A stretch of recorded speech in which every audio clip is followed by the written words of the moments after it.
give you the example I use around coaching. So one of the foundations to this is coaching. So if we're both rugby league blokes, we like a rugby league, and if we use that as an example, if you think about the athletes that have made reference to their coaches over a period of time, and you think of the good ones, and it doesn't just have to be rugby league, but Wayne Bennett, John Wooden in basketball, and any of the really good, Phil Jackson, Michael Jordan's coach, Craig Bellamy, closer to home. If you ever listen to those athletes talk about their experiences with those coaches, so let's say, for example, Craig Bellamy at the Melbourne Storm. The reference to that man or that person is always about how they improve them as a person, or they had time for me, or they cared for me, or whatever. So you'll never hear a reference to those guys about, he taught me to pass left to right, or he, improved my kicking game, or whatever.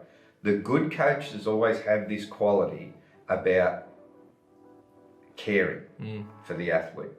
And that's the difference here. What we want to do here, and our ambition is to get business owners and business leaders to start with that principle through a coaching process. Start to show that they care, and Beats, you've heard me say this 100 times, you're probably sick of it, but genuinely care. It needs to be genuine. And then when we've got that principle, then we can instigate a process to the wellbeing.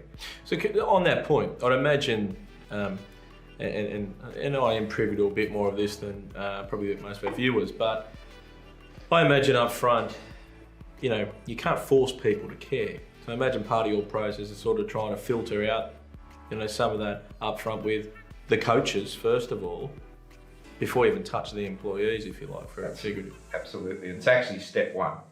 So step one is if businesses are out there to think, in particular, with some research behind it, the mid-management level seems to be a pretty universal acceptance around there's a lack of skill set there.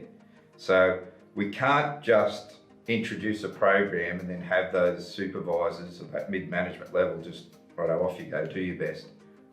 Which to be honest, that's how most of it happens at the moment, because most people get promoted on how long have you been there, or have you got more of a skill set in your vocation, as opposed to have you actually been shown how to manage people? Have you been shown how to coach people? Correct. Yeah, you bang on. And then there's just this acceptance that look, you've been here a long time. Now I need you to do that. So it's a critical first step, is that we need to get those people skilled in what we're about to introduce to them. And the very first step of that is to show them how to be real in caring. Yeah, right. Yeah.